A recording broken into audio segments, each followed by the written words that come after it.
اے اللہ میں تجھ سے ایسی نعمتیں مانگتا ہوں جو ہمیشہ قائم رہیں، نہ تیری اطاعت میں حائل ہوں اور نہ کبھی زائل ہوں۔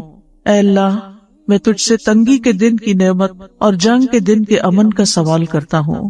اے اللہ میں تیری پناہ میں آتا ہوں اس چیز کی برائی سے جو تو نے عطا کی اور اس چیز کے شر سے جو تو نے ہم سے روک لی۔ آج ہم انشاءاللہ والدین کے بارے میں دعائیں پڑھیں گے۔ اللہ سبحانہ وتعالیٰ کے حق کے بعد سب سے بڑا حق انسانوں میں سے ہم پر والدین کا حق ہے۔ ہانی بنت ابی طالب کے ایک آزاد کردہ غلام ہے ابو مرہ، وہ کہتے ہیں ایک بار وہ ابو ہریرہ کے ساتھ ان کے وطن عقیق گئے جہاں سے وہ تھے۔ جب ابو ہریرہ اپنے وطن پہنچے تو بڑی اونچی آواز میں کہا، اماں جان السلام علیکی ورحمۃ اللہ وبرکاتہ۔ انہوں نے جواب دیا، وعلیک السلام ورحمۃ اللہ وبرکاتہ۔ پھر ابو ہریرہ کہنے لگے، رحمک اللہ کما ربیتنی صغیرا، اللہ تعالیٰ آپ پر رحم فرمائے جیسے آپ نے میری بچپن میں پرورش فرمائی۔ تو والدہ نے جواب دیا، فجزاک اللہ خیرا ورضی عنک کما بررتنی کبیرا، اے میرے بیٹے تمہیں بھی اللہ بہترین جزا دے اور تم سے راضی ہو جائے جیسا تم نے میرے ساتھ بڑھاپے میں نیک سلوک کیا۔ یعنی جب اولاد والدین کو دعائیں دیتی ہے تو والدین اس سے بڑھ کر دعائیں دیتے۔ یہاں بھی آپ دیکھیں ابو ہریرہ کی دعا چھوٹی ہے لیکن والدہ کی دعا بڑی ہے، فجزاک اللہ ورضی عنک، اس میں دو چیزیں آ گئی، کما بررتنی کبیرا۔ سلف صالحین اپنے والدین کے لیے خوب خوب دعائیں کرتے تھے۔ عامر بن عبداللہ بن زبیر کہتے ہیں، میرے والد فوت ہو گئے تو میں نے پورا سال اللہ سے ایک ہی دعا مانگی کہ اے اللہ میرے والد کو معاف فرما دے، یعنی مسلسل یہی دعا کرتے رہے۔ سفیان ابن عیینہ کہتے ہیں، جو شخص 5 نمازیں ادا کرتا ہے گویا اس نے اللہ کا شکر ادا کیا، یعنی وہ شاکرین میں سے ہے، اور جو ہر نماز کے بعد والدین کے حق میں دعا کرتا ہے تو اس نے ان دونوں کا بھی شکر ادا کیا۔ یعنی جو شخص نماز پڑھتا ہے اور پھر نماز میں دعا کر لیتا ہے گویا وہ شکر گزاروں میں سے ہے۔ اور اس میں آپ دیکھیے کہ علماء یہ کہتے ہیں کہ جیسے اللہ سبحانہ تعالیٰ کے حق کے بعد سب سے بڑا حق پھر نبی صلی اللہ علیہ وسلم کا ہے، تو نماز میں جب تشہد پڑھتے ہیں تو تشہد میں پہلے درود شریف پڑھتے ہیں اور پھر اس کے بعد والدین کے لیے دعا کرتے ہیں، ربنا اغفر لی ولوالدی وللمؤمنین یوم یقوم الحساب۔ یہ حکمت ہے اس دعا کے یہاں رکھے جانے کی۔ ہر بچے کو جسے نماز سکھائی جاتی ہے اس کو یہ دعا بھی سکھائی جاتی ہے کہ ویسے تو ہم عام طور پر دعا کرنا بھول جاتے ہیں، لیکن جو بچہ نماز پڑھتا ہوگا وہ ہر صورت یہ دعا کرے گا ہی کرے گا۔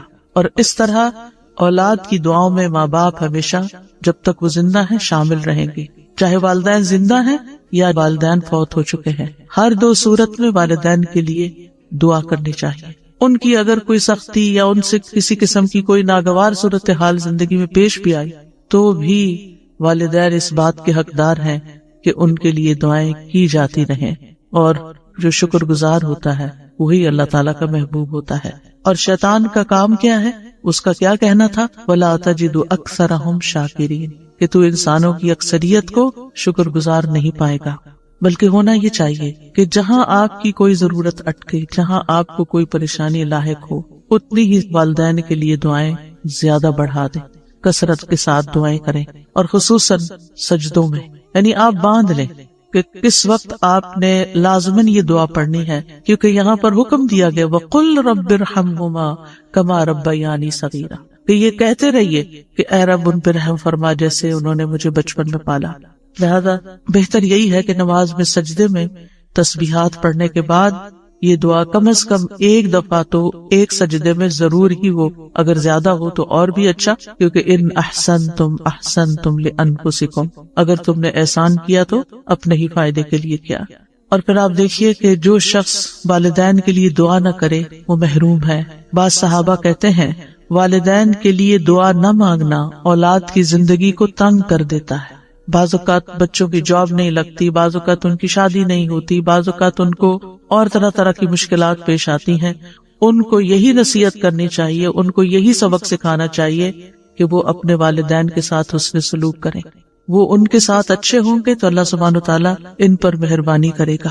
یہ مشکلات کے حل کے لیے، پرابلمز کو دور کرنے کے لیے، غم اور دکھ اور ڈپریشن کا علاج ہے کہ انسان زیادہ سے زیادہ والدین کے ساتھ احسان کا سلوک کرے. بلکہ جب کسی بھی انسان کے ساتھ احسان کرے تو سوچے کیا میں نے اپنے والدین کے لیے بھی کچھ کیا. اب دیکھیے کہ بعض اوقات ہم اپنے دوستوں کو، رشتہ داروں کو، اوروں کو کتنے بڑے بڑے گفٹ دے دیتے ہیں، لیکن ہم اپنے ماں باپ کی طرف سے صدقہ کرنا بھول جاتے ہیں. خاص طور پر رمضان میں آپ دیکھیے کہ ہم جہاں اپنی طرف سے، اپنے بال بچوں کی طرف سے، کسی کی طرف سے بھی کچھ کریں تو ماں باپ کو نہ بھولیں، ان کی طرف سے سب سے پہلے کریں. کیونکہ اللہ سبحانہ تعالیٰ نے اپنے حق کے بعد والدین کا ذکر کیا ہے. سورۃ النساء میں آتا ہے وَاعْبُدُوا اللَّهَ وَلَا تُشْرِكُوا بِهِ شَيْئًا وَبِالْوَالِدَيْنِ إِحْسَانًا، اور اللہ کی عبادت کرو اور اس کے ساتھ کسی چیز کو شریک نہ بناؤ، اور اپنے ماں باپ کے ساتھ حسن سلوک کرو. سورۃ البقرہ میں آتا ہے وَإِذْ أَخَذْنَا مِيثَاقَ بَنِي إِسْرَائِيلَ لَا تَعْبُدُونَ إِلَّا اللَّهَ وَبِالْوَالِدَيْنِ إِحْسَانًا، اور وہ وقت یاد کرو جب ہم نے بنی اسرائیل سے پختہ عہد لیا تھا، پکا وعدہ لیا تھا اس بات پر کہ تم اللہ کے سوا کسی کی عبادت نہ کرنا اور والدین کے ساتھ احسان کرنا. اللہ سبحانہ وتعالیٰ اپنے شکر کے بعد والدین کے شکر کا حکم دیتے ہیں. سورۃ لقمان میں آتا ہے وَوَصَّيْنَا الْإِنسَانَ بِوَالِدَيْهِ حَمَلَتْهُ أُمُّهُ وَهْنًا عَلَى وَهْنٍ وَفِصَالُهُ فِي عَامَيْنِ أَنِ اشْكُرْ لِي وَلِوَالِدَيْكَ إِلَيَّ الْمَصِيرُ، اور ہم نے انسان کو اپنے والدین کے ساتھ نیک سلوک کا تاکیدی حکم دیا. اس کی ماں نے اسے کمزوری پر کمزوری سہتے ہوئے اپنے پیٹ میں اسے اٹھائے رکھا. یعنی پریگنینسی کے دوران صحت مند سے صحت مند ماں کسی نہ کسی طرح ضرور متاثر ہوتی ہے اور اس کے اوپر کمزوری کے پیچز آتے ہیں، اور 2 سال اس کے دودھ چھڑانے میں لگے، یعنی اپنی ہڈیوں کی کیلشیم تمہارے اندر ٹرانسفر کر دی. اسی لیے یہ حکم دیا کہ میرا شکر ادا کرو اور اپنے والدین کا بھی. آخر میرے ہی پاس لوٹ کر آنا ہے، واپس تو میرے پاس آنا ہے، پھر میں تمہیں بتاؤں گا کہ تم کیا کر کے آئے ہو. تو انشکر لی ولیوالدیک، اور والدین میں سے بھی پھر یاد رکھیے ماں کا حق زیادہ ہے، کیونکہ ماں بچے کے لیے تکلیفیں زیادہ اٹھاتی ہے. وَوَصَّيْنَا الْإِنسَانَ بِوَالِدَيْهِ إِحْسَانًا حَمَلَتْهُ أُمُّهُ كُرْهًا وَوَضَعَتْهُ كُرْهًا وَحَمْلُهُ وَفِصَالُهُ 30 شهرا حتى إذا بلغ أشده وبلغ 40 سنة قال رب أوزعني أن أشكر نعمتك التي أنعمت علي وعلى والدي وأن أعمل صالحا ترضاه وأصلح لي في ذريتي إني تبت إليك وإني من المسلمين. اور ہم نے انسان کو اس کے ماں باپ کے ساتھ نیکی کرنے کی تاکید کی. اس کی ماں نے اسے ناگواری کی حالت میں اٹھائے رکھا. یعنی پریگنینسی کا عرصہ جو ہے وہ کوئی خوشگواری کا نہیں ہوتا، اس میں طرح طرح کی اٹھتے بیٹھتے چلتے پھرتے کھاتے پیتے لیٹتے جاگتے ہر حال میں عورت کو کوئی نہ کوئی تکلیف لاحق ہو رہی ہوتی ہے، اور اسے ناگواری کی حالت میں جنا، یعنی جنم دینے کی جو تکلیفیں تھی وہ اپنی جگہ، اور اس کے حمل اور اس کے دودھ چھڑانے میں 30 مہینے لگ گئے، یعنی 2.5 سال کا عرصہ. یہاں تک کہ جب وہ اپنی پوری قوت کو پہنچا اور 40 برس کو پہنچ گیا تو اس نے کہا اے میرے رب مجھے توفیق دے کہ میں تیری اس نعمت کا شکر ادا کروں جو تو نے مجھ پر اور میرے ماں باپ پر انعام کی، اور یہ کہ میں وہ نیک عمل کروں جسے تو پسند کرتا ہے، اور میرے لیے میری اولاد میں اصلاح فرما دے. بے شک میں نے تیری طرف توبہ کی اور بے شک میں حکم ماننے والوں میں سے ہوں. اور اس میں آپ دیکھیے کہ جب ایک بچہ اس طریقے سے اپنے والدین کا شکر ادا کرتا ہے اور اس کے لیے دعا کرتا ہے کہ اللہ مجھے توفیق دے کہ میں یہ کر سکوں، کیونکہ اللہ کی توفیق کے بغیر کوئی کام نہیں ہو سکتا، اور پھر نیک عمل کی دعا کرتا ہے اور اپنی اولاد کی اصلاح کی دعا بھی کرتا ہے اور توبہ کرتا ہے اور اللہ کا حکم ماننے کا عہد کرتا ہے، تو پھر اللہ تعالیٰ کیا فرماتے ہیں؟ اللہ تعالیٰ فرماتے ہیں اولئک الذین نتقبل عنہم احسن ما عملوا، یہ ہیں وہ لوگ جن سے ہم ان کے اچھے عمل قبول کر لیں گے. یعنی انہوں نے جو بہترین عمل کیے وہ عمل ہم قبول کریں گے. ہم سب کو اس بات کی فکر ہوتی ہے کہ ہماری نیکیاں پتہ نہیں قبول ہوتی ہیں یا نہیں. جو ماں باپ کے ساتھ نیک سلوک کرنے والا ہے ان کے لیے اللہ تعالیٰ کا وعدہ، یہ سورۃ الاحقاف کی آیت نمبر 15 اور 16 ہے کہ اللہ تعالیٰ ان کے نیک اعمال کو قبول کر لے گا. وَنَتَجَاوَزُ عَنْ سَيِّئَاتِهِمْ فِي أَصْحَابِ الْجَنَّةِ، اور ہم ان کی خطاؤں سے درگزر کر دیں گے. ایسے لوگ جن کی یہ صفات ہو، جن کی یہ ٹریٹس ہو، ان کی خطائیں ہم دور کر دیں گے. فی اصحاب الجنہ، وہ جنت والوں میں ہوں گے، جنت کے ساتھیوں میں سے ہوں گے. وعد الصدق، سچا وعدہ ہے اللہ کا، اس میں کوئی شک نہیں. الذی کانوا یوعدون، وہ جس کا وہ وعدہ کیے جاتے ہیں. اور پھر اس کے برعکس والذی قال لوالدیہ اف لکما، وہ بچہ جو اپنے ماں باپ کو اف کہتا ہے اور کہتا ہے اتعداننی ان اخرج، تم مجھے دھمکیاں دیتے ہو کہ میں دوبارہ مرنے کے بعد نکالا جاؤں گا. وقد خلت القرون من قبلی، مجھ سے پہلے بھی بہت سی قومیں گزر چکی. وہما یستغیثان اللہ ویلک آمن، اور وہ دونوں ماں باپ اپنے بچے کے لیے فریادیں کرتے ہیں. ویلک آمن، تیرا ناس ہو ایمان لیا، تیرا ناس ہے ایمان لیا. ان وعد اللہ حق، بے شک اللہ کا وعدہ سچا ہے. فیقول ما ھذا الا اساطیر الاولین، تو وہ کہتا ہے یہ سب دین کی باتیں، قرآن کی باتیں، پہلوں کی کہانیاں ہیں. تم مجھے کس بات کی دھمکی دیتے ہو؟ دنیا میں ایسا ہی ہوتا چلا ہے. تو یہ دو کردار ہیں، اور آج جب معاشرے کے اندر، خود مسلمان گھرانوں کے اندر یہ دونوں کردار نظر آتے ہیں. ایک طرف اطاعت گزار بچے ہیں، فرما بردار بچے ہیں، احسان کرنے والے، نیک سلوک کرنے والے، ماں باپ کے لیے دعائیں کرنے والے. اور دوسری طرف وہ جو ماں باپ کی ہر نصیحت کو مذاق میں اڑانے والے اور اسے پرانی کہانیاں بتانے والے اور ایمان سے بھی نکل جانے والے. اللہ تعالیٰ ایسے لوگوں کے بارے میں کیا فرماتے؟ اولئک الذین حق علیہم القول فی امم، ان امتوں میں سے جن کی وہ بات کر رہا ہے، ان امتوں میں، ان سارے لوگوں میں سے ان پر بات حق ہو گئی جو ان سے پہلے گزری امتیں، من الجن والانس، جنوں اور انسانوں کی. انہم کانوا خاسرین، کہ یہ سب لوگ خسارہ پانے والے تھے. یعنی جنہوں نے بھی یہ رویہ اختیار کیا ماں باپ کے ساتھ، انہوں نے بس خسارہ ہی اٹھایا. ان کی نہ دنیا بنی اور نہ آخرت بنی. یہاں پر ہم دیکھتے ہیں کہ خصوصاً چونکہ ماں کا ذکر ہے تو اس پر حدیث میں آتا ہے، رسول اللہ صلی اللہ علیہ وسلم نے فرمایا، بے شک اللہ تمہیں تمہاری ماؤں کے ساتھ حسن سلوک کی وصیت فرماتا ہے، پھر تمہیں تمہاری ماؤں کے بارے میں وصیت فرماتا ہے، پھر تمہیں تمہارے باپوں کے بارے میں وصیت کرتا ہے، پھر تمہیں قریب سے قریب تر کے بارے میں وصیت کرتا ہے. اس کے بعد باقی رشتہ داروں کا اور باقی لوگوں کا حق آتا ہے. پہلے ماں کا، پھر باپ کا، اور پھر باقی رشتوں کا. ایک اور روایت کے اندر جو سنن نبی داؤد کی ہے کہ ایک شخص نے عرض کیا، اے اللہ کے رسول، میں کس کے ساتھ نیکی کروں، کس کے ساتھ حسن سلوک کروں؟ آپ نے فرمایا اپنی ماں کے ساتھ، پھر اپنی ماں کے ساتھ، پھر اپنی ماں کے ساتھ، پھر اپنے باپ کے ساتھ، پھر قرابت داری میں جو زیادہ قریب ہوں. تو واضح طور پر بتا دیا گیا کہ انسان کے حسن سلوک کا سب سے زیادہ مستحق کون ہے. جب انسانوں کے ساتھ نیکی کرنے کا خیال آئے تو سب سے پہلے والدین کو یاد کریں، ان کے ساتھ احسان کریں. انبیاء علیہ السلام اپنے والدین کے ساتھ کیا سلوک کرتے تھے؟ حضرت یحییٰ کے بارے میں آتا ہے، یا یحییٰ خذ الکتاب بقوہ وآتیناہ الحکم صبیا وحنانا من لدنا وزکاۃ وکان تقیا وبرا بوالدیہ ولم یکن جبارا عصیا. یہ اللہ سبحانہ وتعالیٰ کی تعریف ہے یحییٰ علیہ السلام کے بارے میں. اللہ تعالیٰ نے ان کو حکم دیا، اے یحییٰ، کتاب پر مضبوطی سے عمل پیرا ہو جاؤ، اور ہم نے اسے بچپن میں ہی قوت فیصلہ عطا کر دی تھی. ہم نے اسے اپنی مہربانی سے نرم دل اور پاک سیرت بنایا، اور وہ پرہیزگار تھا. وہ اپنے والدین سے ہمیشہ اچھا سلوک کرتا. ان کے والدین کتنی عمر کے تھے؟ بہت بزرگ. حضرت زکریا علیہ السلام انتہائی بوڑھے ہو گئے تھے، اور والدہ بھی بہت بوڑھی تھی جب وہ پیدا ہوئے. تو آپ سوچئے کہ ایک بچہ جس نے پیدا ہوتا ہی بوڑھے والدین دیکھے، اس کے لیے تو زندگی کی وہ بہاریں گزر گئی نا جو والدین کی جوانی کی ہوتی. تو پھر بھی وہ اپنے والدین کے اس بڑھاپے پر پریشان نہیں ہے، وہ ہمیشہ اپنے والدین سے اچھا سلوک کرتے اور کسی وقت بھی جابر اور نافرمان نہ ہوئے. وَلَمْ يَكُنْ جَبَّارًا عَصِيًّا، کبھی نافرمانی نہیں کی. ہم میں سے کون کہہ سکتا ہے کہ ہم نے اپنے ماں باپ کی کوئی بات نہیں ٹالی؟ مانی کون سی اور کتنی ٹالی، کتنی کا انکار کر دیا. عیسیٰ علیہ السلام کی صفت میں آتا ہے وَبَرًّا بِوَالِدَتِي وَلَمْ يَجْعَلْنِي جَبَّارًا شَقِيًّا، اور میں اپنی والدہ سے بہتر سلوک کرتا رہوں اور اس نے مجھے جابر اور بدبخت نہیں بنایا. یاد رکھیے ماں کے ساتھ نیکی جہاد سے زیادہ اہم ہے. معاویہ بن جاہمہ کہتے ہیں، میں نے رسول اللہ صلی اللہ علیہ وسلم کی خدمت میں حاضر ہو کر عرض کیا، اے اللہ کے رسول، میں آپ کے ساتھ مل کر جہاد کرنا چاہتا ہوں. ابتغی بذالک وجہ اللہ والدار الآخرہ، اس سے میرا مقصد اللہ کا چہرہ ہے اور آخرت کا گھر ہے. رسول اللہ صلی اللہ علیہ وسلم نے فرمایا تیرا بھلا ہو، کیا تیری ماں زندہ ہے؟ میں نے کہا جی ہاں۔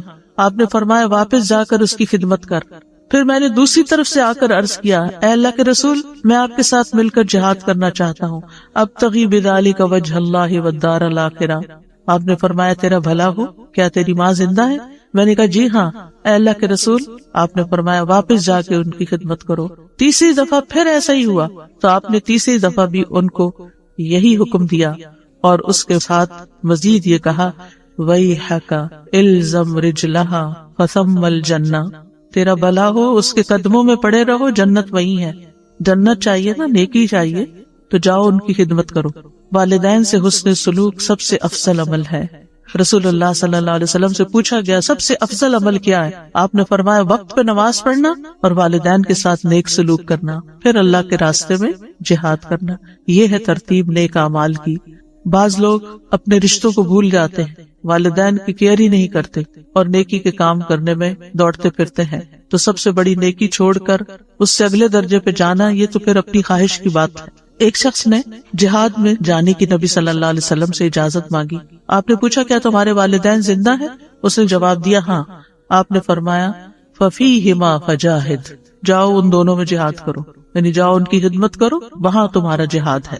کیونکہ بعض سچویشنز ایسی ہوتی ہیں کہ والدین ایسی ضرورت میں ہوتے ہیں کہ ان کی وہ ضرورت کوئی اور پوری نہیں کر سکتا سوائے آپ کے، اور وہ خاص بیسک ضروریات ہوتی، مثلا ان کا کھانا پینا ہے، ان کا علاج معالجہ ہے، ان کی ایسی ضرورت ہے کہ جو آپ ہی نے کرنی ہے، لہٰذا اس خدمت کو کبھی بھی بھلانا نہیں چاہیے۔ پھر اسی طرح نفل عبادت سے زیادہ والدین کا حق ہے۔ مثلا اگر والد یا والدہ کرا رہے ہیں اور ان کو کسی دوا کی ضرورت ہے، یہ جسم دبانے کی ضرورت ہے، یہ واش روم لے جانے کی ضرورت ہے بیماری کی حالت میں، اور آپ کے میں نفل پڑھ کے آؤں گی، تو یہ نفل کسی کام کے نہیں پھر آپ کے لیے۔ اس سے بہتر ہے کہ آپ نفل مؤخر کریں، اور اگر وقت نہیں تو اس وقت کو پہلے اپنے والدہ یا والد کی خدمت میں یا ان کی ضرورت پوری کرنے میں لگائیں۔ اگر والدین مشرک ہوں، اگر والدین کفر کریں، وہ بدعت کریں، وہ شرک کریں، والدین اللہ کے نافرمان ہوں، غلط کام کرتے ہوں، تو کیا پھر بھی صلہ رحمی کرنی ہوگی؟ جی ہاں، پھر بھی صلہ رحمی کرنی ہوگی۔ ابو ہریرہ کہتے ہیں کہ رسول اللہ صلی اللہ علیہ وسلم کا گزر عبداللہ بن ابی بن سلول کے پاس سے ہوا۔ وہ ایک جھاڑی کے سائے میں تھا۔ اس نے کہا ابن ابی کبشہ نے ہم پر غبار اڑا دیا ہے۔ نعوذ باللہ، نبی صلی اللہ علیہ وسلم کو اپنے فضائی والد کے نام سے پکار رہا ہے، یعنی کہ بے ادبی کے ساتھ۔ اس کے بیٹے عبداللہ بن عبداللہ نے کہا قسم اس ذات کی جس نے آپ صلی اللہ علیہ وسلم کو عزت دی اور آپ پر کتاب نازل کی، اگر آپ چاہیں تو میں اس کا سر قلم کر کے آپ کے پاس لے آتا ہوں۔ یعنی اس نے آپ کو اس انداز میں مخاطب کیا ہے، میں اپنے باپ کا گلا اڑا سکتا ہوں آپ کی خاطر۔ آپ نے فرمایا نہیں، بلکہ تو اپنے باپ سے نیکی کر اور حسن صحبت سے پیش آ۔ کون تھا عبداللہ بن ابی؟ جو منافقوں کا سردار تھا، ہر موقع پر نبی صلی اللہ علیہ وسلم کو تکلیف دیتا تھا۔ تو کیا آپ اس بات کا فائدہ نہیں اٹھا سکتے کہ اولاد ہی کہہ رہی ہے اس دشمن سے جان چھڑاؤ اور ٹھکانے لگواؤ اس کو؟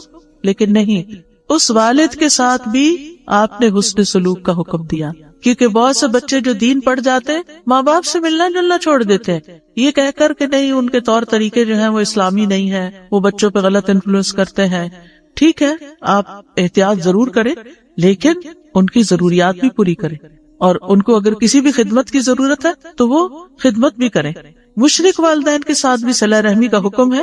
ہاں، اگر وہ یہ زور دیں کہ تم شرک کرو تو شرک نہیں کرنا، یہ بات ان کی نہیں ماننی، ورنہ دنیا میں ان سے اچھے طریقے سے رہنا ہے۔ وَإِن جَاهَدَاكَ عَلَىٰ أَن تُشْرِكَ بِي مَا لَيْسَ لَكَ بِهِ عِلْمٌ فَلَا تُطِعْهُمَا وَصَاحِبْهُمَا فِي الدُّنْيَا مَعْرُوفًا۔ حضرت اسماء کہتی ہیں میری والدہ جو مشرکہ تھیں میرے پاس آئیں، میں نے رسول اللہ صلی اللہ علیہ وسلم سے پوچھا کہ وہ میرے پاس کچھ مالی تعاون کی امید سے آئی ہیں، ان کو کچھ ضرورت ہے، کیا میں اپنی والدہ کے ساتھ صلہ رحمی کر سکتی؟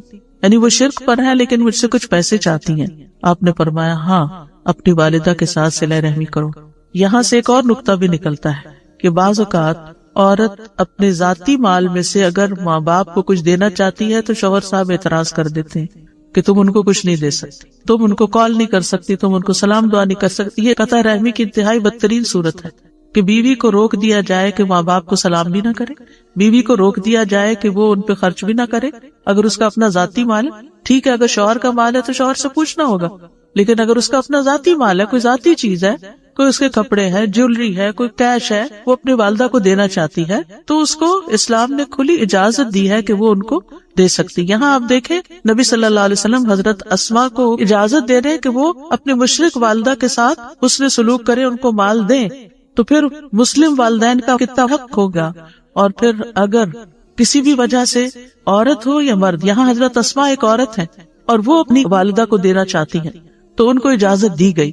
اس لیے مرد حضرات کو ایسی پابندیاں نہیں لگانی چاہیے کہ جس میں وہ قطع رحمی کروائیں اور خود بھی گناہگار ہوں اور بیوی کو بھی گناہگار کریں، کیونکہ والدین کے حقوق کا بدلہ کبھی بھی چکایا نہیں جا سکتا. چند سکوں کے ساتھ نہیں چکایا جا سکتا، تھوڑا سا مال دے کے نہیں چکایا جا سکتا. ابو ہریرہ کہتے ہیں رسول اللہ صلی اللہ علیہ وسلم نے فرمایا، بیٹا اپنے والد کے احسانات کا بدلہ نہیں چکا سکتا سوائے اس کے کہ وہ اسے غلام پائے، پھر اسے خرید کر آزاد کر دے، یعنی پھر والد کا بدلہ ہو سکتا ہے. والدین سے اس سلوک کا فائدہ ہمیں خود ہی کو پہنچتا ہے، اور اس میں سب سے پہلی چیز تو گناہوں کی بخشش ہے. جیسے سورۃ الاحقاف کی آیت نمبر 15 سے 18 تک میں نے آپ کے سامنے رکھی کہ جو لوگ اپنے والدین کے ساتھ حسن سلوک کرتے ہیں ہم ان کے اچھے عمل قبول کر لیتے ہیں اور ان کی برائیوں سے درگزر کرتے ہیں، جنت والوں میں سے ان کو کر دیتے ہیں سچے وعدے کے مطابق جو ان سے کیا جاتا ہے. پھر عمر میں برکت اور رزق میں اضافہ ہوتا ہے. کون نہیں چاہتا کہ اس کی عمر میں برکت ہو یا رزق میں اضافہ ہو؟ ہر ایک چاہتا ہے. لہٰذا اگر کوئی یہ چاہتا ہے کہ اس کا بزنس فلرش کرے، اس کی جاب اچھی ہو جائے، اس کے انویسٹمنٹس میں زیادہ انکم ہو، تو اس کو چاہیے کہ ماں باپ کے ساتھ حسن سلوک کرے، ان کا دل راضی کرے، ان کی بات مانے، ان کو خوش کرے. نبی صلی اللہ علیہ وسلم نے فرمایا جس شخص کو یہ بات پسند ہو کہ اس کی عمر میں برکت اور رزق میں اضافہ ہو جائے، یہاں اضافہ ان یزاد لہ فی رزقی، رزق زیادہ ہو جائے، اسے چاہیے کہ اپنے والدین کے ساتھ نیکی کرے اور ان کے ساتھ صلہ رحمی کیا کرے، یعنی ان کے ساتھ تعلق قائم رکھے، رشتہ جوڑ کر رکھے. والدین کی خدمت کا ایک اور فائدہ کیا ہے کہ والدین کے قدموں کے نیچے جنت ہے. والدین سے حسن سلوک جنت میں داخلے کا باعث ہے. حضرت عائشہ کہتی ہیں کہ رسول اللہ صلی اللہ علیہ وسلم نے فرمایا، میں جنت میں داخل ہوا تو وہاں قرآن کی تلاوت کی آواز سنائی دی. میں نے پوچھا یہ کون ہے؟ جنت میں تلاوت. مجھے بتایا گیا یہ حارثہ بن نعمان ہے. رسول اللہ صلی اللہ علیہ وسلم نے ان سے کہا یہی نیکی ہے، یہی نیکی ہے. اور حارثہ بن نعمان اپنی والدہ کے ساتھ بہت زیادہ حسن سلوک کیا کرتے تھے، تو اس نیکی کی وجہ سے جنت میں بھی ان کی آواز سنائی گئی کہ وہاں ان کی تلاوت کی آواز آ رہی ہے.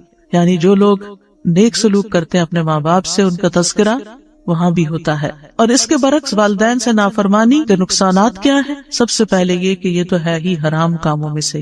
نبی صلی اللہ علیہ وسلم نے فرمایا اللہ نے تم پر ماؤں کی نافرمانی کو حرام قرار دیا ہے. کبیرہ گناہ ہے والدین کی نافرمانی.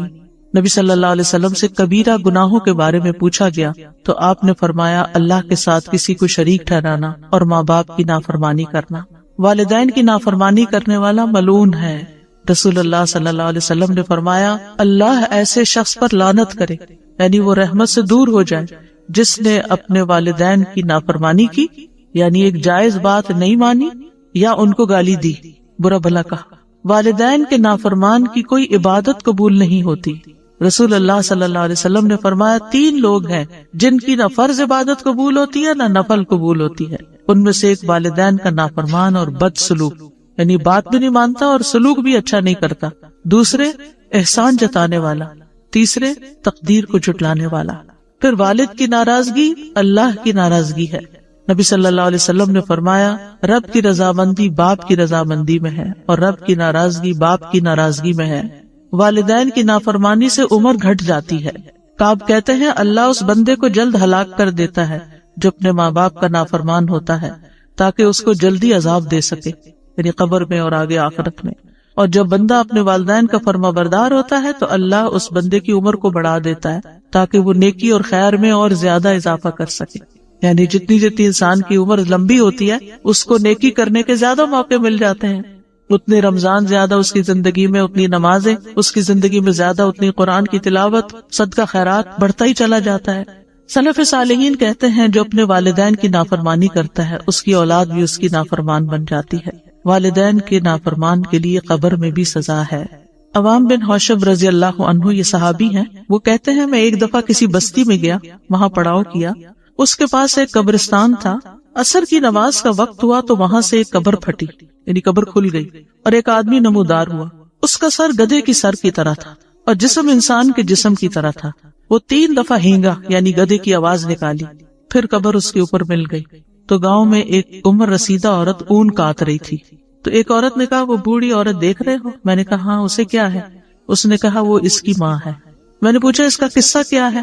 اس نے بتایا کہ یہ شراب پیتا تھا، جب وہ جانے لگتا تو ماں کہتی اے بیٹے اللہ سے ڈر جاؤ، کب تک تم شراب پیتے رہو گے؟ اس نے کہا تم ایسے ہی ہینگتی رہتی ہو جیسے گدھا ہینگتا ہے. جسے عام طور پہ بچے ماں باپ کو واپس سنا دیتے کہ آپ گرمبل کرتے ہیں، آپ یہ کرتے ہیں، آپ وہ کرتے ہیں. تو اس نے ماں کو نصیحت کو کیا کہا، گدھے کی طرح ہینگتی ہو. پھر وہ عصر کے بعد فوت ہو گیا. تو یہ وہ بندہ ہے جو ہر روز اپنی قبر سے نکلتا ہے، 3 دفعہ ہینگتا ہے، پھر قبر اس پر مل جاتی. اتنی بڑی عبرت. والدین کی نافرمانی کا نقصان کیا ہے کہ ایسا شخص جنت میں داخل نہیں ہوگا. نبی صلی اللہ علیہ وسلم نے فرمایا 3 آدمی جنت میں داخل نہ ہوں گے، نہ ہی قیامت کے دن اللہ ان کی طرف دیکھے گا. نمبر 1 والدین کا نافرمان. نمبر 2 مردوں کی مشابہت اختیار کرنے والی عورت، یعنی ہے عورت، اللہ نے اس کو عورت پیدا کیا اور وہ مرد بنی پھرتی ہے. اور تیسرے دیوس، یعنی وہ بغیرت انسان جو اپنے گھر والوں میں بے حیائی کو دیکھتا ہے اور اس کو برا نہیں لگتا. اور قیامت کے دن ان 3 آدمیوں کی طرف اللہ تعالیٰ دیکھے گا بھی نہیں. ایک والدین کا نافرمان، دوسرے عادی شرابی، اور تیسرے دے کر احسان جتانے والا. تو پھر والدین کے ساتھ کیا جائے، کیسے ان کو راضی کیا جائے، کیسے ان کا حق ادا کیا جائے، کیسے حسن سلوک کیا جائے؟ اس میں سب سے پہلی بات یہ ہے کہ ان کی خدمت کی جائے. اگر وہ زندہ ہیں تو پھر ان کے کام کیے جائیں. پھر دوسری بات یہ کہ جائز کاموں میں ان کی اطاعت کی جائے اور نافرمانی نہ کی جائے. ہاں اگر کوئی ناجائز بات وہ کہتے ہیں تو وہ نہ مانی جائے. پھر یہ کہ ایسے کام کیے جائیں کہ والدین کے دل سے دعائیں نکلیں. نبی صلی اللہ علیہ وسلم نے فرمایا 3 قسم کے لوگوں کی دعائیں قبول ہوتی ہیں اور ان کی قبولیت پہ کوئی شک نہیں. ان میں سے ایک والد کی دعا جو وہ اپنی اولاد کے لیے کرتا ہے، اور وہ کب کرے گا؟ جب اس کا دل خوش ہوگا اولاد کی طرف سے. پھر اور والدین کو رلانے سے باز رہنا چاہیے، یعنی ماں باپ کو رونے نہیں دینا چاہیے. کوئی ایسی بات، کوئی ایسا کام، کوئی ایسا طریقہ نہیں اختیار کرنا چاہیے کہ ماں باپ رونا شروع کر دیں. ایک آدمی رسول اللہ صلی اللہ علیہ وسلم کی خدمت میں حاضر ہوا اور کہنے لگا میں ہجرت پر آپ سے بیعت کرنے آیا ہوں اور اپنے والدین کو روتا ہوا چھوڑ کے. وہ تو یہ بتا رہا تھا نا کہ میں اتنے بڑا کام کیا. آپ نے فرمایا واپس جاؤ، جیسے تم نے انہیں رلایا اسی طرح انہیں ہنساؤ. پھر اسی طرح والدین سے اگر کوئی غلطی ہو جائے تو ان کو رسوا نہ کیا جائے، ان کی برائیاں نہ کی جائیں. افسوس ان لوگوں پر جو دائیں بائیں ہر طرف اپنے ماں باپ کی شکایتیں کر رہے ہوتے ہیں اور ان کو برا بھلا کہہ رہے ہوتے ہیں. پھر والدین پر خرچ کرنا چاہیے.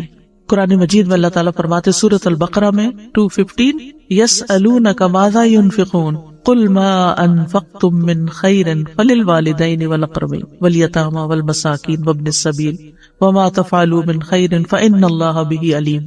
وہ آپ سے پوچھتے ہیں کیا چیز خرچ کریں؟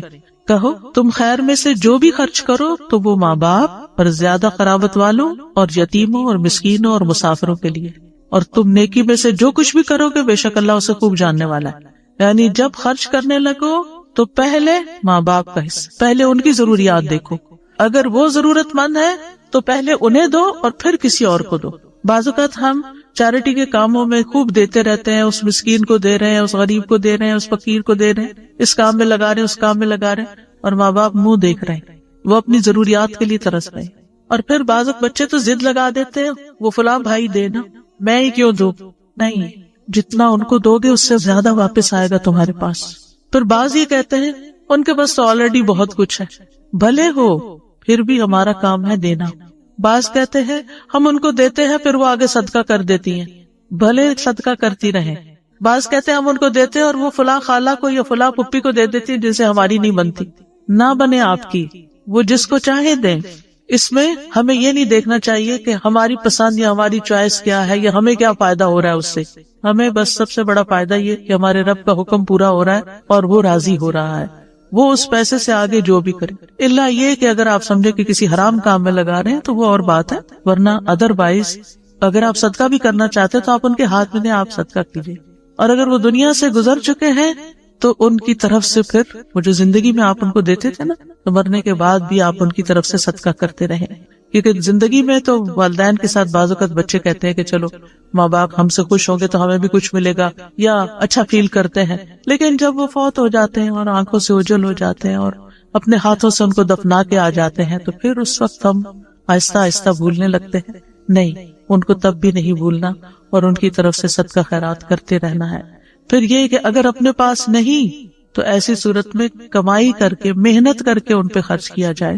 طارق محربی کہتے ہیں ہم مدینہ آئے تو رسول اللہ صلی اللہ علیہ وسلم منبر پر کھڑے لوگوں سے خطاب فرما رہے تھے. آپ فرما رہے تھے دینے والے کا ہاتھ اونچا ہوتا ہے اور سب سے پہلے تم اسے دو جس کی کفالت کے تم ذمہ دار ہو، یعنی اپنے بچوں پر، اولاد پہ خرچ کرو جو ان کی بیسک نیڈز ہیں. اپنی ماں کو دو، اپنے باپ کو دو، اپنی بہن کو دو، اپنے بھائی کو دو، پھر اپنے قریبی رشتہ دار کو دو جو تمہارے قریبی. یہ ترتیب بتا دی گئی، یعنی بیسک نیسیسٹیز گھر کی پوری کر کے، پھر ماں سے شروع کر کے، پھر باپ، پھر بہن، پھر بھائی، پھر قریبی رشتہ دار، اور پھر جو تمہارے آس پاس قریب کے لوگ ہوں. اور اگر نہیں تو محنت کر کے دو.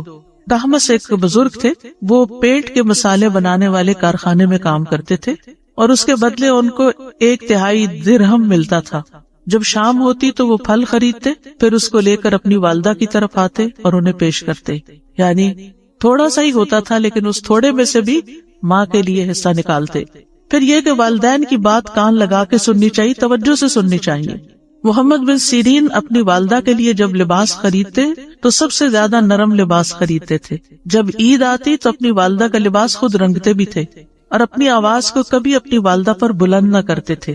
اور وہ اپنی والدہ سے جب بھی بات کرتے ایسا لگتا تھا وہ کان لگا کر ان سے بات کر رہے ہیں. اور جو آدمی آپ کو نہیں جانتا ہوتا، جب وہ آپ کو آپ کی والدہ کے پاس دیکھتا تو وہ والدہ کے پاس دھیمے انداز سے بولنے کی وجہ سے ان کو بیمار سمجھتا تھا. یعنی اتنے آرام سے باتیں کرتے تھے، پیار سے بات کرتے تھے. پھر نیکی کرنے کے بعد ماں باپ کو ثواب پہنچانا.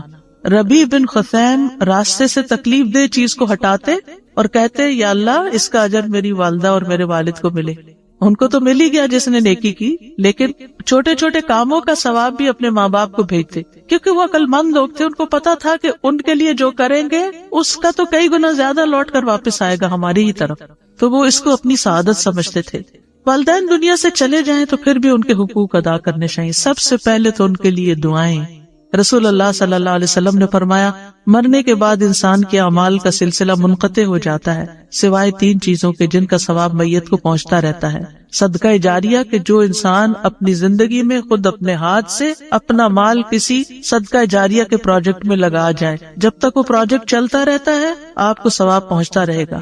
دوسرا، لوگوں کو فائدہ دینے والا علم جس سے لوگوں کی زندگی میں کوئی تبدیلی آئے، ان کی زندگی آسان ہو. تیسرے، نیک اولاد جو اس کے لیے دعا کرتی ہے. یعنی سب سے بڑا حق مرنے کے بعد کیا ہے کہ ماں باپ کے لیے دعائیں کرتے رہیں، خصوصاً ان کے گناہوں کی بخشش، استغفار. رسول اللہ صلی اللہ علیہ وسلم نے فرمایا بے شک اللہ عز و جل جنت میں ایک نیک آدمی کے درجے کو بلند کرتا ہے تو پوچھتا ہے اے میرے رب میرے درجات کہاں سے آئے؟ اللہ تعالیٰ فرماتا ہے تیرے حق میں تیری اولاد کے استغفار کی برکت سے. یعنی آگے ان کے درجے بڑھتے رہتے ہیں. ان کی طرف سے صدقہ کیا جائے. ایک آدمی نے عرض کیا میرے والد فوت ہو گئے اور انہوں نے مال چھوڑا لیکن وصیت نہیں کی، اگر میں ان کی طرف سے صدقہ کروں تو ان کے گناہ معاف ہو جائیں گے؟ آپ نے فرمایا ہاں. ایک اور آدمی نبی صلی اللہ علیہ وسلم کے پاس آیا، عرض کیا یا رسول اللہ صلی اللہ علیہ وسلم میری والدہ بغیر وصیت کیے اچانک فوت ہو گئی اور میرا گمان ہے کہ اگر وہ بات کرتی تو صدقہ کرتی، تو اگر میں ان کی طرف سے صدقہ کروں تو کیا ان کو اجر ملے گا؟ آپ نے فرمایا ہاں. اور والدین کی طرف سے پانی پلانے کا صدقہ خاص طور پر، اور خصوصاً اگر کسی ویسینٹی میں اس کی بہت ضرورت، لیکن اگر کہیں پانی ہے تو پھر کسی اور اچھے پروجیکٹ میں ان کی طرف سے لگانا چاہیے. ایک شخص نے عرض کیا اللہ کے رسول میری والدہ فوت ہو گئی ہیں، کیا میں ان کی طرف سے صدقہ کر سکتا ہوں؟ آپ صلی اللہ علیہ وسلم نے فرمایا ہاں. میں نے عرض کیا زیادہ افضل کیا بات ہے؟ آپ نے فرمایا پانی پلانا. ان کی طرف سے روزوں کی قضا ادا کرنا، یعنی اگر وہ ایسی بیماری میں فوت ہوئے ہیں کہ روزے نہیں رکھ سکے تو پھر ان کی وفات کے بعد ان کے روزے پورے کیے جائیں روزے رکھ کے. ان کی طرف سے حج کرنا.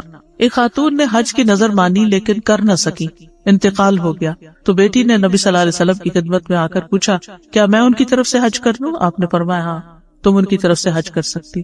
تو اس کو حج بدل کہتے ہیں. فرمایا کیا تمہاری ماں پہ قرض ہوتا تو تم ادا نہ کرتی؟ تو اللہ کا حق بھی ادا کرو کیونکہ اللہ زیادہ حقدار ہے کہ اس کا قرض ادا کیا جائے. تو اس سے بھی آپ دیکھ سکتے ہیں کہ قرضہ بھی ادا کرنا چاہیے اگر ماں باپ چھوڑ کر فوت ہوئے ہیں، ان کی نظر پوری کرنا۔ سعد بن عبادہ نبی صلی اللہ علیہ وسلم کے پاس حاضر ہوئے اور عرض کیا میری والدہ فوت ہو گئی ہیں، ان کے ذمے ایک نظر تھی، انہوں نے نظر مانی ہوئی تھی جسے وہ پورا نہیں کر سکی۔ آپ نے فرمایا تم ان کی طرف سے پورا کر دو، یعنی اولاد کو ماں باپ کے وعدے، نظر اور ان تمام چیزوں کو بھی پورا کرنا چاہیے۔ والدین کے دوستوں کے ساتھ نیکی کرنی چاہیے، یعنی اگر اپنے والدین حیات نہیں تو سوچئے کہ کون کون ایسے لوگ ہیں جو آپ کے ماں باپ کے بہت قریبی دوست ہیں۔ اگر وہ زندہ ہیں تو رمضان ہے ان کا حال چال پوچھئے، پھر عید آئے گی تو عید کی مبارک بھیجیے، ضرورت مند ہے تو کچھ پیسے بھجوا دیجیے گفٹ کے طور پر، یعنی کسی بھی طرح سے آپ ان کی خبر لے سکتے ہیں۔ نبی صلی اللہ علیہ وسلم نے فرمایا نیکیوں میں سب سے بڑی نیکی آدمی کا اپنے باپ کی وفات کے بعد اس کے دوستوں سے اچھا سلوک کرنا ہے۔ تو والدین کے لیے دعاؤں میں سب سے پہلے وہی دعا رب ارحمہما کما ربیانی صغیرا، رب ارحمہما کما ربیانی صغیرا، رب ارحمہما کما ربیانی صغیرا۔ اے ہمارے رب مجھے اور میرے والدین اور تمام مومنوں کو اس دن معاف فرما دینا جب حساب لیا جائے گا۔ اس دعا سے ہمیں دعا کی ترتیب بھی پتہ چلتی ہے کہ دعا مانگنے والا سب سے پہلے اپنے لیے دعا کرے، پھر اپنے والدین کے لیے کرے، پھر اپنی اولاد کے لیے کرے، کیونکہ عام طور پر ہم جب اولاد والے ہو جاتے ہیں تو ماں باپ کو عموماً اگنور کر دیتے ہیں، ان کو بھول جاتے ہیں یا ان کی خیر خبر نہیں لیتے اور پھر دعاؤں میں بھی یاد نہیں رکھتے۔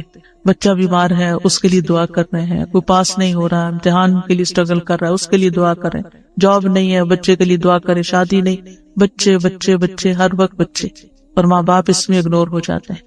اگر وہ زندہ اور گھر میں ہو تو بھی وہ منہ دیکھتے رہتے ہیں، کب یہ بچوں سے فارغ ہوگی تو مجھے بھی کوئی کھانا پانی پوچھے گی، یعنی عموماً ترتیب یہی ہے۔ کوئی ضروری نہیں ہوتا کہ ہم ہر چیز ہی دوسروں تک پہنچائیں، جو چیز صاف ستھری، صحیح اور درست ہو اسی کو آگے پہنچائیں تاکہ ہمارے لیے صدقہ جاریہ بنے، نہ کہ عذاب جاریہ۔ سیدنا عمر نبی صلی اللہ علیہ وسلم سے روایت کرتے ہیں کہ آپ نے فرمایا میت کو اس کی قبر میں اس پر کیے جانے والے نوحے کی وجہ سے عذاب دیا جاتا ہے۔ ہم نے ایک وصیت نامہ چھاپ کے رکھا ہوا کاغذ یہاں پر ہوگا، آپ سب اپنے گھر والوں کے لیے وہ پیپر لکھ کے رکھ سکتے ہیں اپنے دستخط کے ساتھ کہ جب ہم فوت ہوں تو ہمارے اوپر بین نہ کیا جائے۔ سیدنا ابو موسیٰ اشعری سے روایت ہے رسول اللہ صلی اللہ علیہ وسلم نے فرمایا جب کوئی مرنے والا مرتا ہے تو اس پر رونے والا کھڑا ہو اور وہ کہے کہ اے میرے پہاڑ، اے میرے سردار، یا اسی قسم کے کوئی اور الفاظ، تو میت پر 2 فرشتے مقرر کیے جاتے ہیں جو اس کے سینے پہ گھونسا مارتے اور پوچھتے ہیں کیا تو ایسا ہی تھا؟ تو اس لیے اپنی بے جا تعریفیں بھی پسند نہیں کرنی چاہیے اور لوگوں کو منع کیا جائے کہ ہماری بلا ضرورت تعریف نہ کرے، کیونکہ بعض اوقات مبالغہ آرائی ہوتی تعریف میں، تو جو جھوٹی تعریفیں ہیں وہ بھی میت کے لیے مصیبت کا باعث بنتی ہیں۔ سیدنا انس سے روایت ہے انہوں نے کہا کہ ایک شخص پہلے عیسائی تھا پھر مسلمان ہو گیا، اس نے سورۃ البقرہ اور آل عمران پڑھی تو نبی صلی اللہ علیہ وسلم کا کاتب بن گیا، لیکن پھر وہ شخص مرتد ہو کر عیسائی ہو گیا تو وہ کہنے لگا کہ محمد صلی اللہ علیہ وسلم کے لیے جو کچھ میں نے لکھ دیا ہے اس کے سوا محمد کو اور کچھ بھی معلوم نہیں۔ پھر اللہ تعالیٰ نے اسے موت دی، لوگوں نے اسے دفن کر دیا۔ جب صبح ہوئی تو انہوں نے دیکھا کہ زمین نے اسے باہر پھینک دیا تھا۔ لوگوں نے کہا یہ محمد صلی اللہ علیہ وسلم اور اس کے ساتھیوں کا کام ہے، چونکہ یہ ان سے فرار ہو گیا تھا اس لیے انہوں نے ہمارے ساتھی کی قبر اکھاڑ دی اور اسے باہر نکال پھینکا ہے۔ چنانچہ انہوں نے دوسری قبر کھودی جو بہت زیادہ گہری تھی، لیکن جب صبح ہوئی تو پھر زمین نے اسے باہر پھینک دیا۔ اس مرتبہ بھی انہوں نے یہی کہا کہ یہ محمد صلی اللہ علیہ وسلم اور ان کے ساتھیوں کا کام ہے، چونکہ یہ ان سے فرار ہو گیا تھا اس لیے انہوں نے ہمارے ساتھی کی قبر اکھاڑ دی اور اس کو باہر ڈال دیا۔ پھر انہوں نے قبر کھودی اور جتنی گہری ان کے بس میں تھی اسے کر کے اس کے اندر ڈال دیا، لیکن صبح ہوئی تو پھر زمین نے اسے باہر پھینک دیا۔ اب انہیں یقین آیا کہ یہ کسی انسان کا کام نہیں، چنانچہ انہوں نے اسے یوں ہی زمین پر رہنے دیا۔ تو اس طرح کے واقعات نبی صلی اللہ علیہ وسلم کے دور میں بھی پیش آئے ہیں۔ عذاب قبر سے محفوظ رہنے والے خوش نصیب لوگ کون سے لوگ ہیں جن کو عذاب قبر نہیں ہوتا؟ شہید ہونے والا۔ سیدنا مقدام بن مادی کرب الکندی سے روایت ہے انہوں نے کہا کہ رسول اللہ صلی اللہ علیہ وسلم نے فرمایا بے شک اللہ عز و جل کے ہاں شہید کے لیے 6 خصلتیں ہیں، اس کے خون کا پہلا قطرہ گرتے ہی اللہ تعالیٰ اس کو معاف کر دیتا ہے، جنت میں اسے اس کا ٹھکانہ دکھا دیا جاتا ہے، اسے ایمان کا حلہ پہنایا جاتا ہے، حور عین سے اس کا نکاح کر دیا جاتا ہے، اسے عذاب قبر سے محفوظ کر دیا جاتا ہے، اسے فضا اکبر بڑی گھبراہٹ سے محفوظ کر دیا جاتا ہے، اس کے سر پر وقار کا تاج رکھا جاتا ہے، جس کا ایک ایک یاقوت دنیا و مافیہا سے بہتر ہوگا. 72 حور العین سے اس کی شادی کر دی جاتی ہے اور اس کے رشتہ داروں میں سے 70 آدمیوں کے حق میں اس کی سفارش قبول کی جاتی. لیکن یاد رکھیے کہ یہ وہ شہید ہے جو اللہ کے راستے میں ساری شرائط کو پورا کرتا ہوا لڑ رہا ہو. سورۃ ملک پڑھنے والا. سیدنا عبداللہ بن مسعود سے مرفوع روایت ہے کہ سورۃ تبارک قبر کے عذاب سے روکنے والی ہے. کس کس کو زبانی یاد ہے؟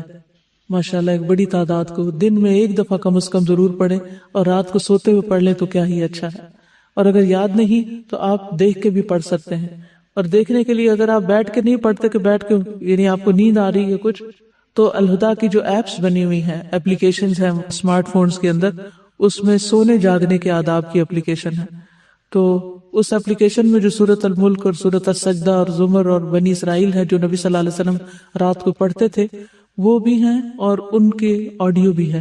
تو اگر آپ سے ساری نہیں پڑھی جاتی تو سونے سے پہلے آپ ان کو پلے کر کے سو سکتے ہیں تاکہ جب تک آپ کی آنکھ نہ لگے آپ ان کو سنتے ہی رہیں.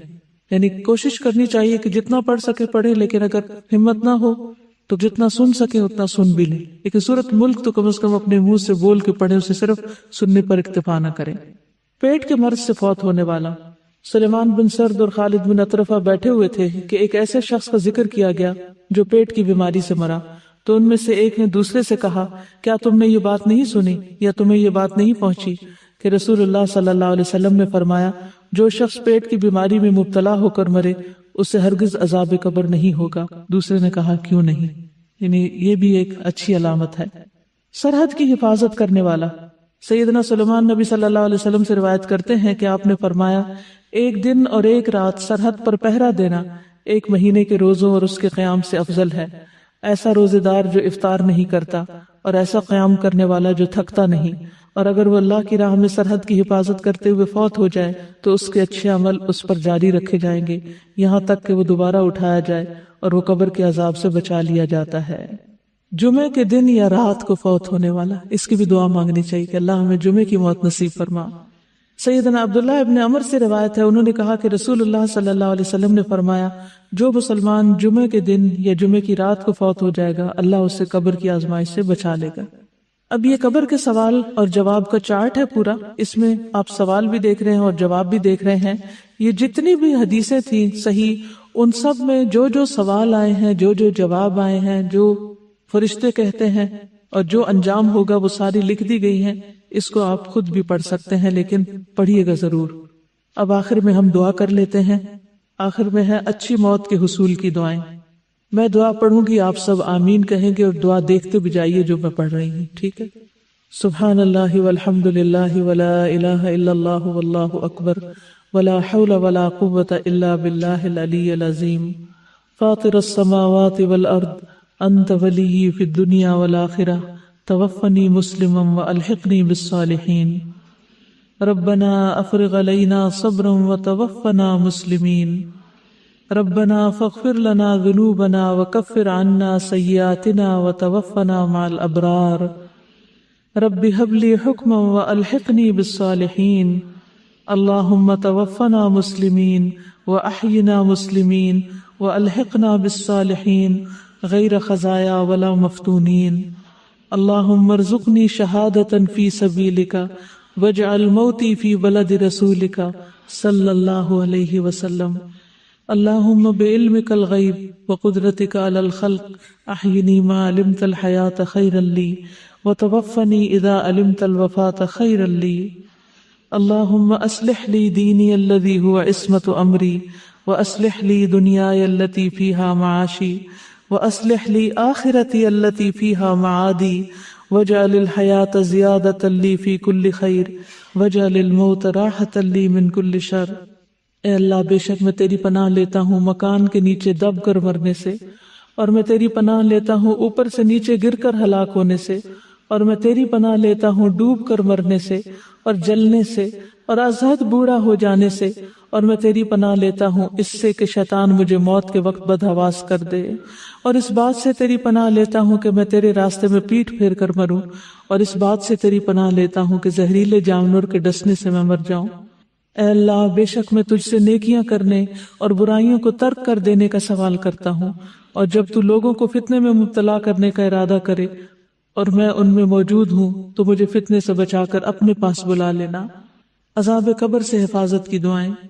اللہم انی اعوذ بک من عذاب القبر ومن عذاب النار ومن فتنة المحیا والممات ومن فتنة المسیح الدجال۔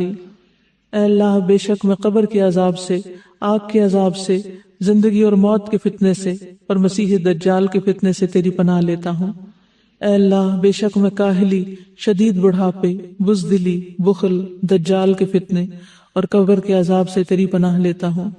اے اللہ، جبرائیل اور میکائیل کے رب اور اسرافیل کے رب، میں آگ کی تپش اور قبر کے عذاب سے تیری پناہ لیتا ہوں۔ اے اللہ، یقیناً میں سستی سے، بہت زیادہ بڑھاپے سے، گناہ سے، قرض سے، قبر کی آزمائش سے، قبر کے عذاب سے، آگ کی آزمائش سے اور آگ کی عذاب سے تیری پناہ لیتا ہوں۔ اے اللہ، یقیناً میں جہنم کے عذاب سے اور قبر کے عذاب سے اور زندگی اور موت کے فتنے سے اور مسیح دجال کے فتنے کے شر سے تیری پناہ لیتا ہوں۔ اے اللہ، بے شک میں کفر، فقر اور قبر کے عذاب سے تیری پناہ لیتا ہوں۔ اے اللہ، بے شک میں قبر کے عذاب اور قبر کی آزمائش سے تیری پناہ لیتا ہوں۔ صبح شام کی جو دعائیں ہیں ان میں بھی یہ دعا آتی ہے۔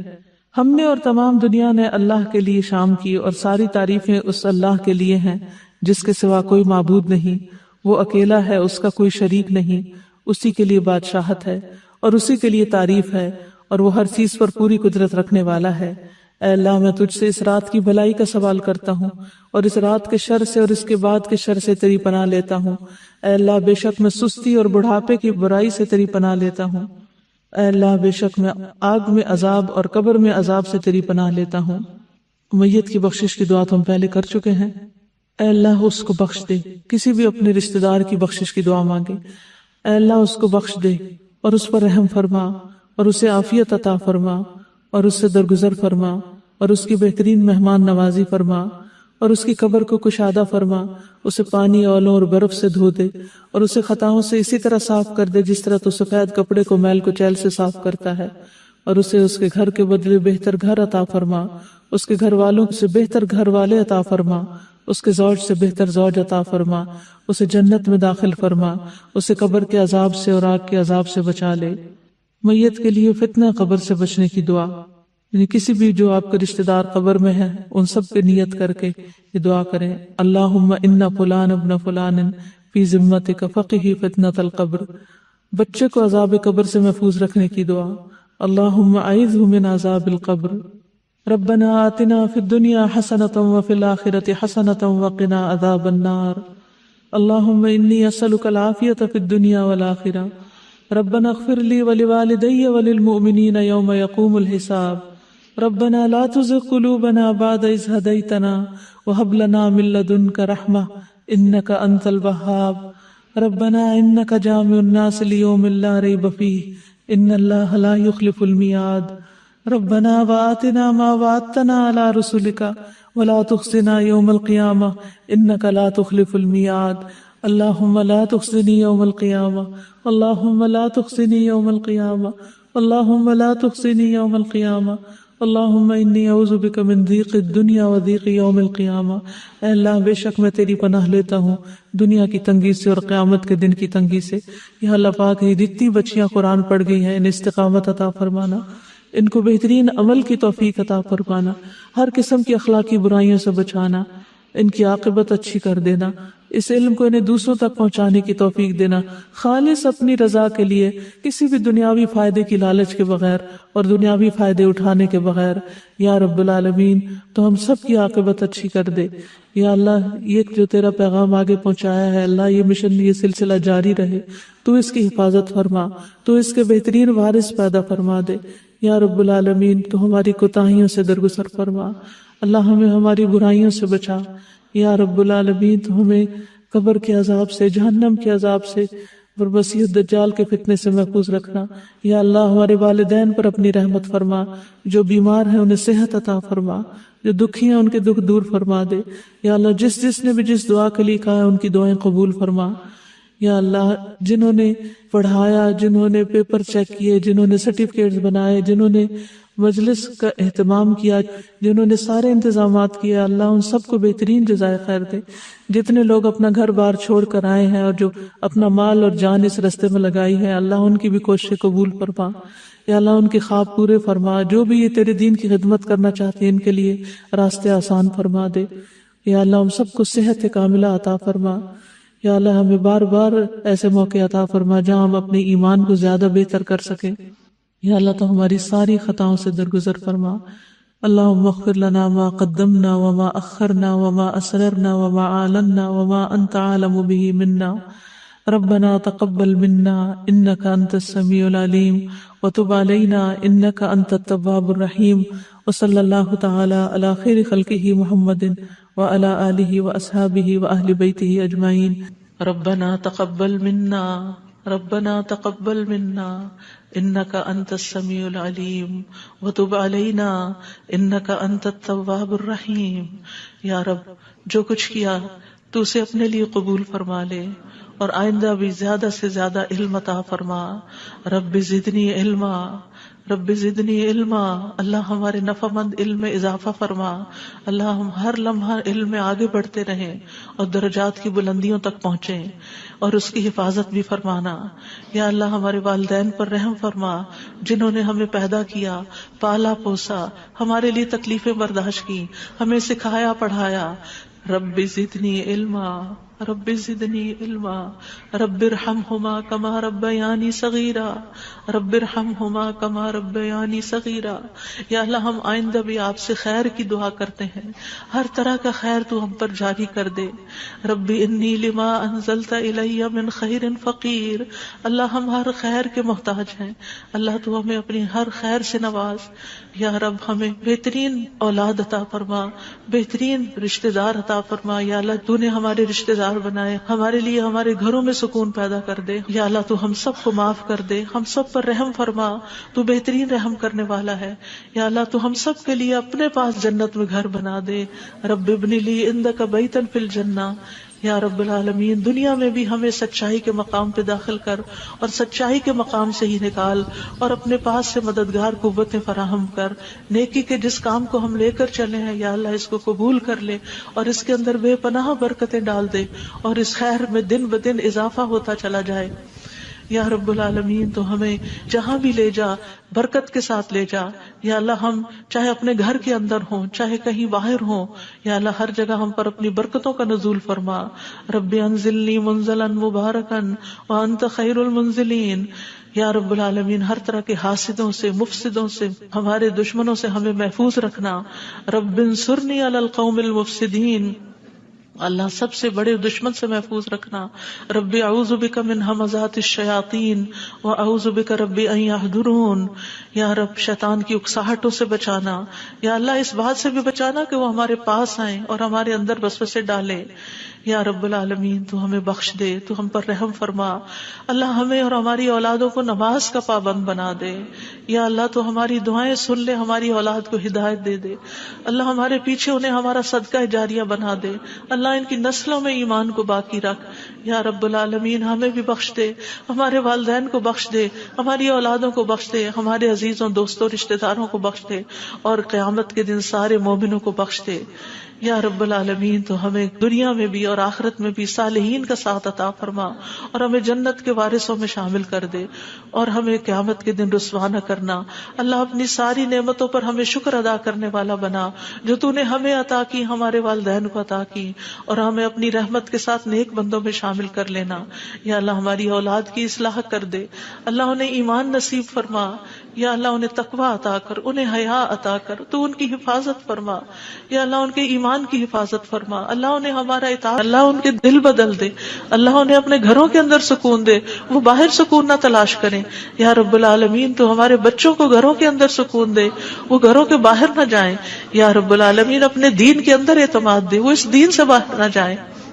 ربنا لا تؤاخذنا ان نسينا او اخطأنا ربنا ولا تحمل علينا اصرا كما حملته على الذين من قبلنا ربنا ولا تحملنا ما لا طاقة لنا به واعف عنا واغفر لنا وارحمنا انت مولانا فانصرنا على القوم الكافرين۔ یا اللہ ہم سے مواخذہ نہ کرنا اگر ہم بھول جائیں یا خطا کر لیں. یا اللہ ہم پہ بھاری بوجھ نہ ڈال جیسے تو نے پہلے لوگوں پہ ڈالے. اے اللہ ہم سے وہ چیز نہ اٹھوا جس کے اٹھانے کی ہم میں طاقت نہیں. کوئی ایسا مسئلہ، کوئی ایسی مشکل، کوئی ایسی بیماری ہم پہ نہ ڈالنا کہ جس کو ہم اٹھا نہ سکتے ہوں. یا رب العالمین تو ہمیں بخش دے، ہم پہ رحم فرما. تو ہمارا مددگار ہے، تو کافر قوم کے مقابلے میں ہماری مدد فرما. یا رب العالمین تو جانتا ہے ہمارے غموں کو، ہمارے دکھوں کو، ہماری تکلیفوں کو، ہماری پریشانیوں کو، ہمارے اندر کی حالتوں کو. یا اللہ اس مجلس میں جتنے اور جو سن رہے ہیں تو سب کے دلوں سے واقف ہے. یا اللہ ہم سب اپنے غم کی شکایت صرف تجھ سے کرتے ہیں. اللہ تو ہمارے غم دور کر دے، اللہ ہمارے دکھ دور کر دے، اللہ ہماری پریشانیاں دور کر دے، اللہ ہماری بیماریاں دور کر دے. تو ارحم الراحمین ہے، تیرے لیے تو کچھ بھی مشکل نہیں. یا اللہ تو سارے بیماروں کو صحت دے، سارے دکھی لوگوں کے دکھ دور کر دے. یا رب العالمین ہم جانتے ہیں ہم نے ظلم کیا اپنی جانوں پر تو بخشنے والا ہے، تو پاک ہے، تو ہمیں بخش دے، تو ہمارے لیے کافی ہو جا. ہم تجھی پہ بھروسہ کرتے ہیں. تو رب العرش العظیم ہے، تو عرش عظیم کا مالک ہے، تو آسمان و زمین کو پیدا کرنے والا ہے. تو ہی ہمارا دنیا اور آخرت میں دوست ہے. تو ہمیں اسلام کی حالت میں موت دینا اور ہمیں صالحین کے ساتھ ملا دینا. اے اللہ تو بادشاہت کا مالک ہے، جسے چاہتا ہے بادشاہت عطا کرتا ہے، جس سے چاہتا ہے چھین لیتا ہے، جسے چاہتا ہے عزت دیتا ہے، جسے چاہتا ہے ذلیل کرتا ہے. تیرے ہاتھ میں خیر و بھلائی ہے. بے شک تو ہر چیز پر قدرت رکھنے والا ہے. تو رات کو دن میں داخل کرتا ہے، دن کو رات میں داخل کرتا ہے. تو زندہ کو مردہ سے نکالتا ہے، تو مردہ کو زندہ سے نکالتا ہے. تو جسے چاہتا ہے بے حساب رزق عطا کرتا ہے. یا رب العالمین تو ہمیں دنیا اور آخرت کی ذلت اور رسوائی سے بچا لینا. یا رب العالمین تو ہمیں ایمان والی زندگی اور ایمان پر موت عطا کرنا. یا اللہ تو ہمیں دنیا اور آخرت میں بے حساب رزق عطا کرنا، اور دنیا کے رزق کو اپنے راستے میں ہر پینی کو اپنے راستے میں خرچ کرنے کی اور صحیح طور پہ خرچ کرنے کی توفیق دینا. اللہ تو ہمیں دین کی سمجھ بوجھ عطا فرما. اللہ تو ہم کو معاف کر دے. اللہ ہمارا حساب آسان کر دینا. اللہ ہمارے دلوں کو دین پر جما کے رکھنا. یا اللہ ہمارے دلوں کو اپنی اطاعت پر قائم کرنا. اللہ ہمیں نمازوں کی محبت دے دے. اللہ ہمارے لیے نمازیں آسان کر دے. یا رب العالمین ہمیں ہدایت دے دے، ہمیں تقویٰ دے دے، ہمیں پاکیزگی عطا کر، ہمیں غنا عطا کر. یا اللہ ہمیں تزکیہ عطا کر دے. اللہ تیری رحمتوں سے امید ہے. اللہ تو ہمارے نفس کے حوالے ہمیں نہ کرنا، ایک لمحے کے لیے بھی تو ہمیں ہمارے حوالے نہ کرنا، اور ہمارے سارے حالات کی اصلاح کر دے. اللہ ہمیں علم نافع عطا کر، پاک رزق عطا کر، حلال رزق عطا کر. اللہ جو کوئی کسی بھی مالی مشکل میں شکار ہے، اللہ اس کی مشکل دور کر دے. اللہ قبولیت والا عمل نصیب کر دے. اللہ نفع مند علم عطا کر اور علم پر عمل کی توفیق دے، اور ہمیں زیادہ علم عطا کر. یا اللہ تو ہمارے گناہوں کو بخش دے. یا اللہ ہمارے گھروں میں وسعت پیدا کر دے. اللہ ہمارے دلوں میں وسعت پیدا کر دے، ہمارے رزق میں برکت پیدا کر دے. تھوڑا بھی ہمیں بہت کافی ہو جائے. یا رب العالمین تو ہمیں بڑھاپے میں کسی کا محتاج نہ کرنا. یا اللہ کسی کا محتاج نہ کرنا. اللہ ایسی بیماریوں سے بچانا کہ ہم کسی کے محتاج ہوں. یا اللہ دنیا اور آخرت کی قیدوں سے بچانا. یا رب العالمین رزق حلال عطا کرنا، کسی انسان کا محتاج نہ کرنا. یا اللہ ہمارا رزق تو ہمیں خود اپنی جناب سے عطا کر، ہمیں لوگوں کا محتاج نہ کر. اللہ ہمارے لیے آسانیاں کر دے، ہر معاملے میں آسانی. اللہم لا سہل الا ما جعلتہ سہلا وانت تجعل الحزن سہلا اذا شئت. اے اللہ کوئی کام آسان نہیں مگر جسے تو آسان کرتے وہ آسان ہو جاتا ہے. اللہ ہماری ساری مشکلات آسان کر. اللہ ہر مشکل آسان کر. اللہ ہر مشکل آسان کر. اللہ مشکلات کا حل تو صرف تیرے پاس ہے، ہم صرف تیری طرف رجوع کرتے ہیں. اللہ تو ہماری ساری مشکلیں دور کر دے. اللہ ہمارے گناہوں کو معاف کر دے. اللہ چھوٹے بڑے پچھلے اگلے سارے کے سارے، اللہ جو چھپ کے کیے جو سب کے سامنے کیے، سارے ہی گناہ معاف کر دے. اللہ ہمیں برے اخلاق سے بچا، برے اعمال سے بچا، بری خواہشات سے بچا. اللہ ہمیں قرضے کے غلبے سے بچا. اللہ دشمن کے غلبے سے بچا. اللہ دشمنوں کے ہنسنے سے بچا. اللہ شرک سے بچا. اللہ اس شرک سے جسے ہم جانتے اور جسے ہم جانتے بھی نہیں ہیں. اے اللہ ہمیں فقر، قلت، ذلت سے بچا. ہمیں ظلم سے بچا، نہ ہم کسی پہ ظلم کرے نہ کوئی ہم پہ ظلم کرے. یا رب العالمین ہمارا انجام ہر معاملے میں اچھا کرنا، اور ہمیں دنیا اور آخرت کی رسوائی سے بچا لینا. اللہم انی اعوذ بک من جہد البلاء ودرک الشقاء وسوء القضاء البلاء وشماتۃ الاعداء، اے اللہ میں آزمائش کی سختی سے تیری پناہ مانگتا ہوں، بدبختی کے پالنے سے پناہ مانگتا ہوں، یا اللہ تو بری تقدیر سے اور دشمنوں کے خوش ہونے سے بچا لے۔ اللہم انی اعوذ بک من الہم والحزن والعجز والکسل والجبن والبخل ودلع الدین وغلبۃ الرجال، اے اللہ ہم تیری پناہ چاہتے ہیں دکھ اور غم سے، عاجزی اور سستی سے، بزدلی اور بخل سے، قرض کے بوجھ سے اور لوگوں کے دباؤ سے۔ اللہ لوگوں کے دباؤ کو ہم سے ہٹا لے، یا اللہ تو ہمارے لیے آسانیاں پیدا کر دے۔ اللہم انی اعوذ بک من زوال نعمتک وتحول عافیتک وفجاءۃ نقمتک وجمیع سخطک، اے اللہ بے شک میں تیری پناہ لیتا ہوں اس بات سے کہ تیری دی ہوئی کوئی نعمت مجھ سے چھن جائے، اور تیری دی ہوئی عافیت کہیں پلٹ نہ جائے، اور تیری سزا اچانک وارد نہ ہو، اور ہر قسم کی تیری ناراضگی سے پناہ چاہتے ہیں۔ یا رب العالمین تو ہمیں برے دن سے بچا، بری رات سے بچا، بری گھڑی سے بچا، برے دوست سے بچا، برے ہمسائے سے بچا۔ اللہ ہماری خطاؤں کو معاف کر دے، اللہ ہماری زیادتیاں معاف کر دے، اللہ ہمیں ہر طرح کی خیر عطا کر، جلد ملنے والی بھی اور دیر سے ملنے والی بھی، جسے ہم جانتے ہیں اور جسے ہم جانتے بھی نہیں، یا اللہ تو وہ خیر عطا کر، اور یا رب ہر طرح کے شر سے تو ہمیں بچا لے، جلدی آنے والا اور دیر سے آنے والا، جسے ہم جانتے ہیں اور جسے ہم جانتے بھی نہیں۔ اے اللہ ہم تجھ سے ہر اس خیر کا سوال کرتے ہیں جس کا سوال تیرے نبی، تیرے حبیب محمد صلی اللہ علیہ وسلم نے کیا، اور ہر شر سے تیری پناہ چاہتے ہیں جس سے پناہ تیرے حبیب محمد صلی اللہ علیہ وسلم نے مانگی۔ اللہ تجھ سے جنت کا سوال کرتے ہیں، اللہ جنت الفردوس عطا فرما۔ یا رب العالمین ہر اس قول اور عمل کی توفیق دے جو جنتوں میں لے جائے، اور اللہ جہنم سے بچا لینا، جہنم کی آگ اور جہنم کے شعلوں سے بچا لینا۔ یا رب العالمین تو ہمیں اپنی پسند کا بنا لے، یا اللہ جو اپنا دیدار ہمیں کروانا، اللہ اپنے دیدار سے محروم نہ کرنا۔ اللہم انی اسألک لذۃ النظر الی وجہک والشوق الی لقائک، اللہ اپنی ملاقات کا شوق دے دے، اپنی ملاقات کا خوف نہ دینا۔ یا رب العالمین تو ہمیں بخل سے بچا، بزدلی سے بچا، بڑھاپے سے بچا، دنیا اور آخرت کے فتنے سے بچا، قبر کے فتنے سے بچا۔ یا رب العالمین اپنی رضا عطا فرما، اپنی سزا سے بچا۔ یا رب العالمین ہم سب تیری تعریف کرتے ہیں جس کا تو مستحق ہے، اللہ تمہارے اگلے پچھلے گناہوں کو معاف کر دے۔ یا اللہ گر کر مرنے، ڈوب کے مرنے، دب کے مرنے، جل کے مرنے سے تیری پناہ چاہتے ہیں۔ اللہ شیطان موت کے وقت ہمارے قریب نہ پھٹکے، اس سے تیری پناہ چاہتے ہیں۔ یا اللہ زہریلے جانوروں کے ڈس کے مرنے سے تیری پناہ چاہتے ہیں۔ اے اللہ ہمارے دین کو درست کر دے، اور ہماری دنیا کو درست کر دے، اور ہماری آخرت کو درست کر دے، اور ہماری موت کو ہمارے لیے ہر شر سے خیر کا ذریعہ بنا دے۔